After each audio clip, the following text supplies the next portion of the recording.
Greetings. A talking stones today. A pelting stone. Oh, you see how this stone kind of shaped like a tooth? Well, this is the stone a real assassin would have. You know? When you Lego this like that, and that edge hit you in the head, your hospital better be very equipped. So, here's the stone. The Prime Minister of SVG, St. Vincent and the Grenadines, a fairly elderly gentleman, but he's still going. As he says, he can still rumble. He was struck by an object. People are saying it's a stone, but I guess by now they should know, because the weapon should be in the evidence docket, I presume. And we need to keep a good eye on this piece of evidence, because I won't be surprised if it shows up in the next election on a podium being raised in the air. Comrades, we are invincible. I even survived a bus head from the opposition. See it there? Yes, that stone is going to be a very important historical relic. It might be worth more than the airport in the future. I don't think it could outdo the ego of the victim, though. But what I'm saying is this. Mr. Prime Minister, with due respect, I am at peace that you are okay. I wish no death upon anyone, no assassination upon anyone. But I want you as a comrade to remember what happened with people you idolized, like Fidel Castro. To me, he is a great man. A great man because he was there at an opportune time to liberate people who were under oppressive governance. Mr. Prime Minister, when Castro came out of the hills, he didn't come out blowing a flute or throwing stones. He came out with guns. I think you're forgetting that.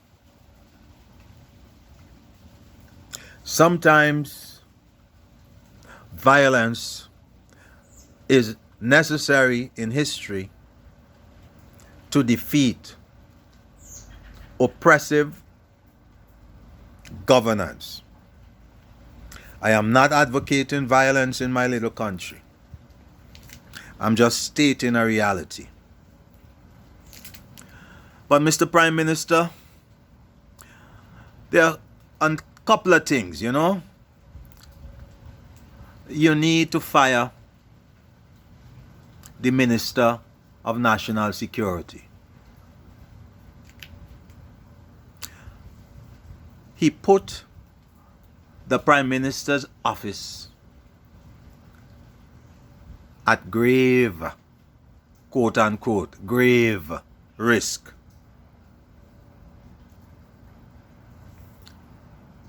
For not making sure that your security detail was very equipped with monitoring devices, having some of them in the crowds equipped with viewing and monitoring devices, electronics, that they could communicate very quickly and easily with each other. He should be fired for not instructing them properly when they are securing the Prime Minister, to do so in a way that any object being thrown at the Prime Minister would not hit him first. Yes, you should fire the Minister of National Security for not advising you not to walk into a crowd of angry demonstrators with a loose detail that you had. Ineffective. And you should also fire that minister on the grounds that in such a situation where a prime minister is liable to get hurt, there is nothing in the hospital to deal with a simple injury as a little boss head.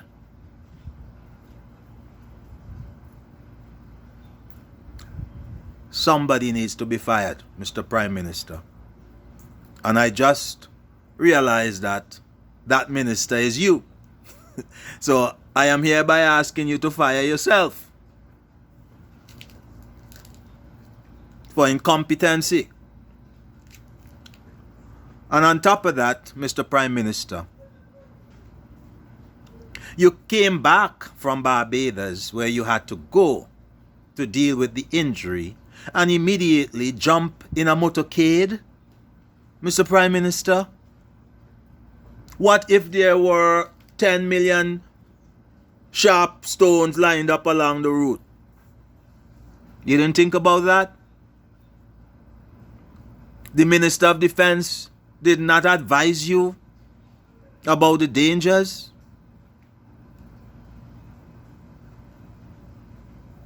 What is happening in this little country, man?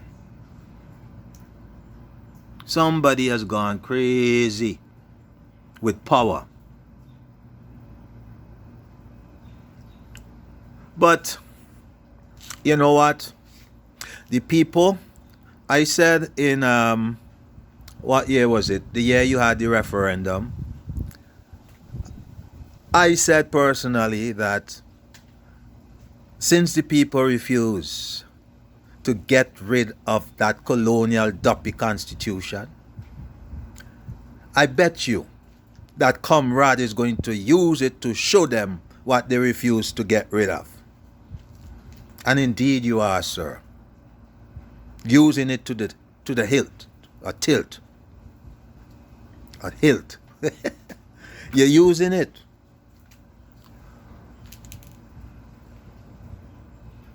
There was no assassination attempt on you, Mr. Prime Minister. When I was a little boy pitching marble, I won marbles from a friend and good neighbor just down the road. But he was bigger than me and he tried to take back the marbles that I won. He got one of these over his head. I wasn't trying to assassinate him. I was protecting myself. We were friends in a couple of days from that. We were still friends. And we were still able to pitch marbles together. The Prime Minister of a country cannot get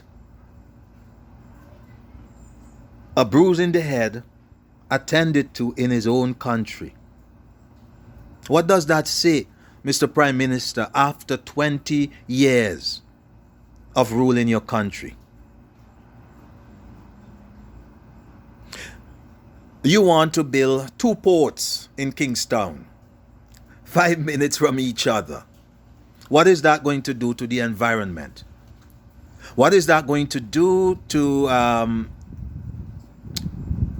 development? The hospital is right close to that port too. I don't hear news of building a brand new hospital, which should have been done the first 5 years you got into power. If you care about the mental health of your population, Mr. Prime Minister, Think about the present hospital that you have there.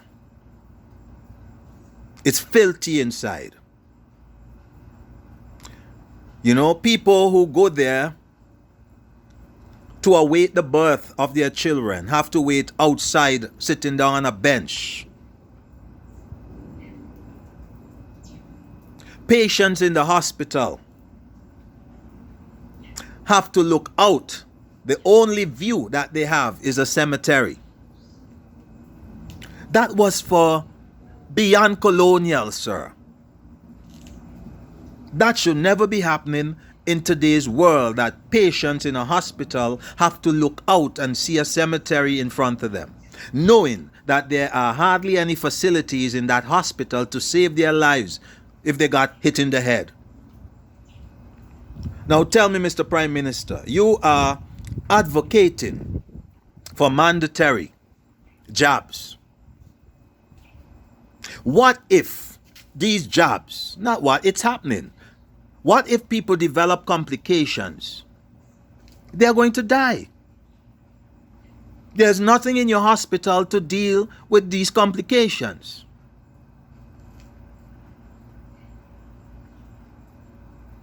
Why did you remove the second exemption?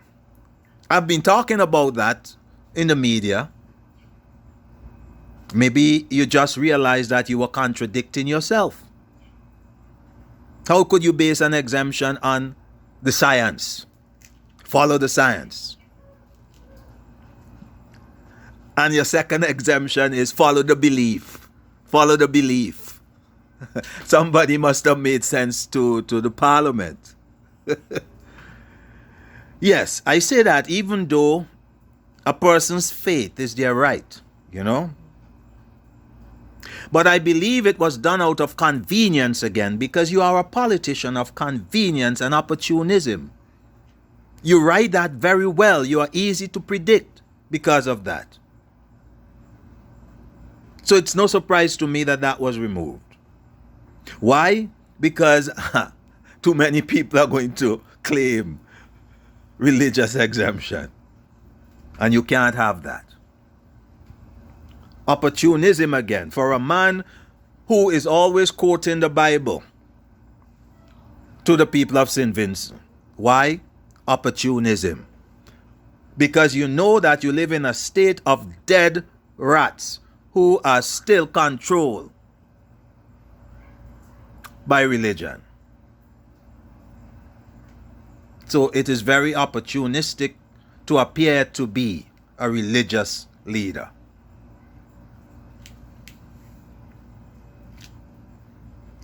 We know that you serve the Pope. We know that you kiss his ring. We know that you honor the Pope because you're Catholic. That's your religion. That's your right.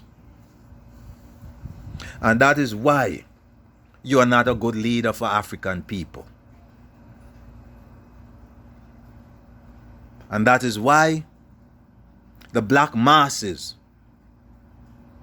should really understand that even in your generosity and your giving and so on, there is opportunism and convenience. 20 years, 21, Mr. Prime Minister, and you do not have proper health care in your country.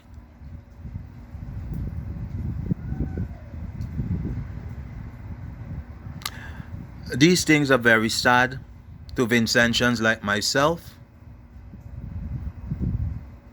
who can objectively see that these things could have been accomplished if you really and truly wanted to have them accomplished.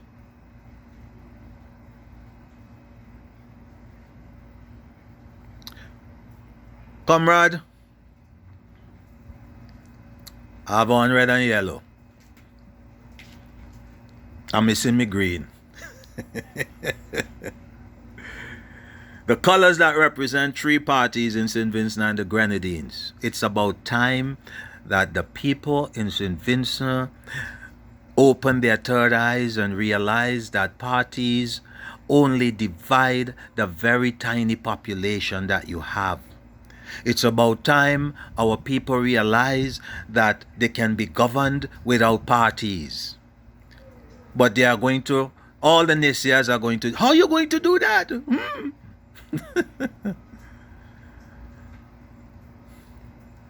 It just takes organization and thinking.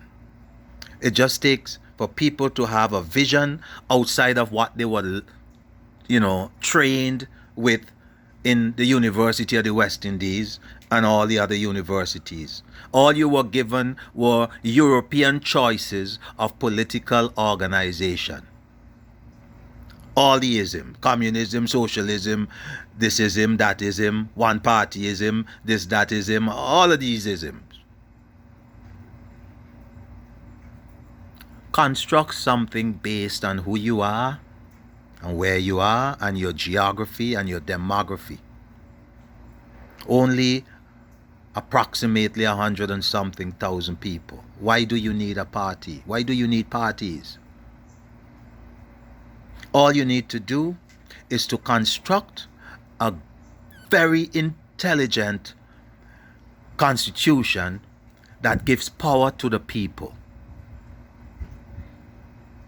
that looks at the demography and create communities that can be self-governing in terms of their organization, in terms of having their own budgets and having some responsibilities to deal with.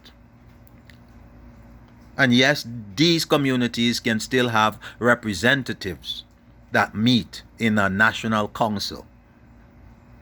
Remove all those stupid names like minister and this and that, and you don't even need to have a prime minister.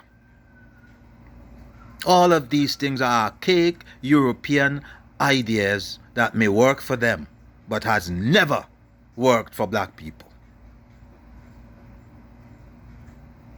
Never.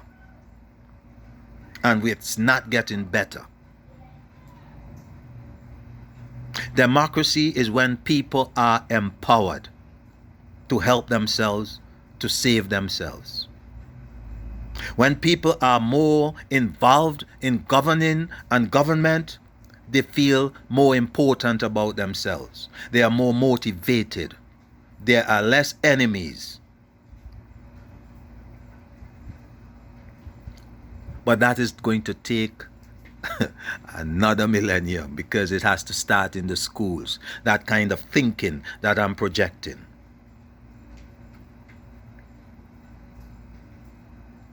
My country, as I see it, from the time I left, could have been miles ahead. But because it is stuck in the colonial nonsense of useless governor generals and all of that crap, that's why things have gotten worse. And Mr. Prime Minister, I wish you long life. But I don't wish you long government.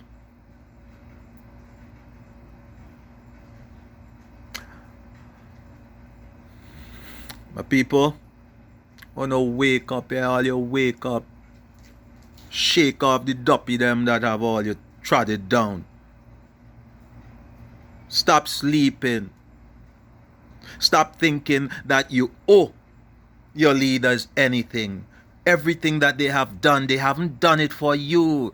Don't believe and accept the boasting that I have done this and I have done that. Even when it's we, your Prime Minister says, I have. Anything that he has done was with the people's money. It's your money. Without your money, he could not do the things that he claimed that he has done. Open up your eyes, people. Do you thank the ATM machine when you go and take your money out?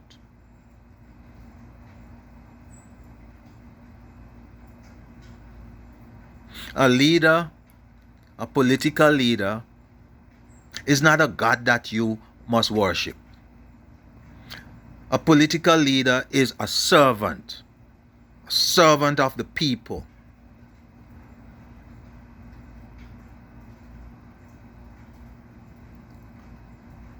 Our Prime Minister is no role model. He tries to align himself with revolutionaries, but he's one of the most backward leader that I see right now. Him and the one who chose to look like Hitler in Antigua. They are selling out your country through the back door. And I'm afraid that one of the reasons we will be held back is because the other party is advocating as a big policy, a big sellout too, just like the guy in Antigua. So the solution is long term. The solutions for St. Vincent is long term, and you need people with vision to see that. So for now, everyone, all you, going to be pelting stones. Just make sure that you're prepared for the consequences. Rastafari, love and fire.